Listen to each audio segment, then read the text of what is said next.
After years of endless budget cuts that have impaired our defenses, I am calling for one of the largest defense spending increases in history.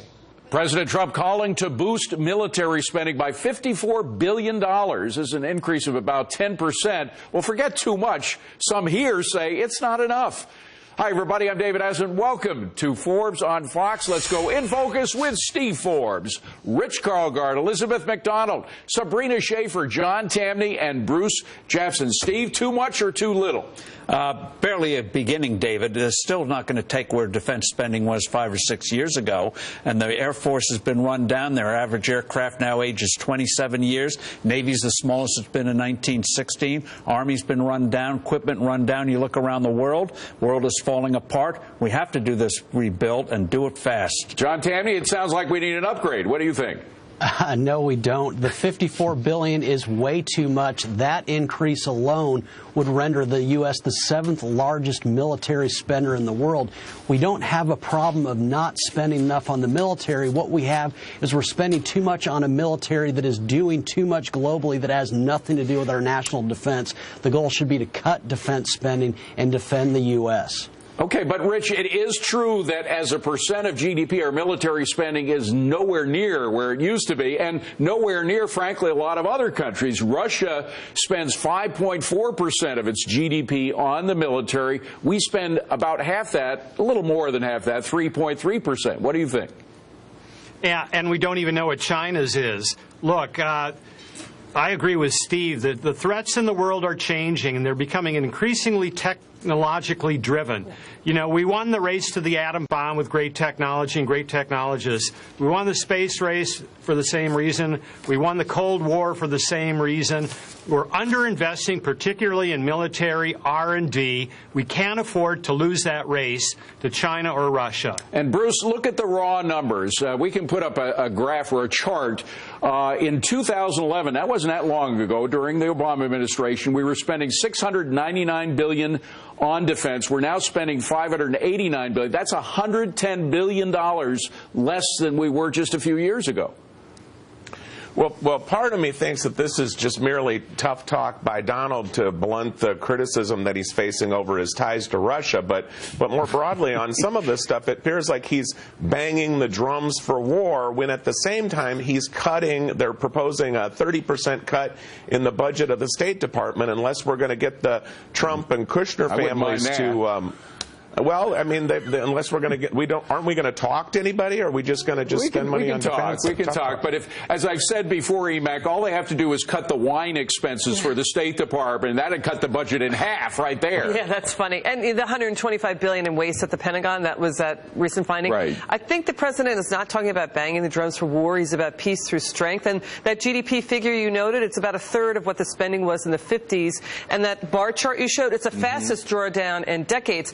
And what happened was, under the Obama administration, it was the Obama reset around the world that didn't work. These flawed assumptions about containing ISIS, about North Korea, flawed assumptions about Iran. I'm with Rich and Steve. The technological capability of our enemies is increasing. We need to increase spending. And Sabrina, I understand what John Tamny's saying about wasting money here and there. The Pentagon is a bureaucracy like every other in many ways, not in all ways. But President Trump already has focused on a couple of those wasteful programs and cut them. So he's addressing that issue, no? Right. Well, that's a good thing. And I think it's important to keep in mind that this is actually only about 3% higher than the Obama administration's last proposed budget for military spending. So it's not that out of whack of where we were. I think the important thing, though, is to make sure that we're not just not just having more spending, but smarter spending. I think that there is a need for more readiness within our military to be able to have the training and the equipment, mechanics sort of taken care of more quickly. Right. But I think the big piece that's missing, and this is what I want to make sure that we're hearing more about, is that technological piece that Rich mentioned, making sure that we're investing smartly and not just in sort of the big shiny objects that sort of make us feel important. It's the behind-the-scenes stuff. And to Bruce's point, I do think that we want to be careful. If we're paying for this by cutting from our first line of defense, which is, our diplomacy, we should just be careful about that. Okay, but Steve, there's one thing about the R&D that concerns me. Very often we start a program and it takes years, sometimes decades to complete it. By the time it's completed, the technology is obsolete. Yeah, unfortunately, the Defense Department, like the Food and Drug Administration, practices EROM's law, which is Moore's law spelled backwards. These weapon systems go on and on and on, and that's where real reform, General Mattis, now Secretary of Defense, one of his top priorities has got to be reform, this whole acquisition process. There's no reason why it should take 20 years. Yeah. We should get a new system in 4 or 5 years. And if you have to pull it out, what they call it in skunk works, where you pull it out of the normal bureaucracy, give it to a group and say, go do it, go do it. By the way, Rich, for those who don't know, Moore's law is a law that means that technology, every year it gets cheaper and it can do more. But Steve is saying it's the opposite in the military, to which you say? Steve is right. Well, I mean, look at the F-35 fighter. You know, everybody had to have a say, and now it looks like it was created by a committee, and it took too long, and it cost too much, and nobody really likes it.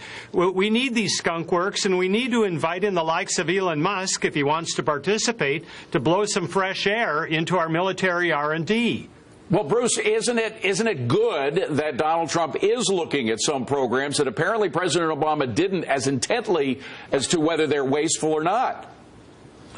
Well, sure. I mean, I think that's what we need to know here. I mean, where does he want to spend the money? I mean, if he's going to take out an inefficient aircraft carrier that costs us a lot to maintain and replace it with or fighter jets, some cyber technology, whatever it is, we just don't know that. And also, is the master deal maker going to ask our friends at NATO to kick in more? I just don't see it make sense to increase the budget unless he's going to ask people to kick in. But he's already getting certain concessions from certain contractors with the Pentagon. Yeah, that's right. And, you know, he's right to look there because talk about bloated bureaucracy. There's a circus hall of mirrors of consultants there. And they've built their own quasi-entitlement state, these consultants. The president is absolutely right to look at the bureaucratic bloat there. John, go ahead. Well, I just think conservatives can't have it both ways. You can't be for small government and then support the increase of a military that is charged with defending the free world and with doing nation building, all sorts of things that have nothing to do with our national defense. This goes against everything Republicans claim to believe. Yeah, but Sabrina, hasn't Trump made it clear already, President Trump, that in fact he is going to take a very different stance, at least than G.W. Bush had, on nation building? He's not for pushing our interest out that far, particularly in the Middle East.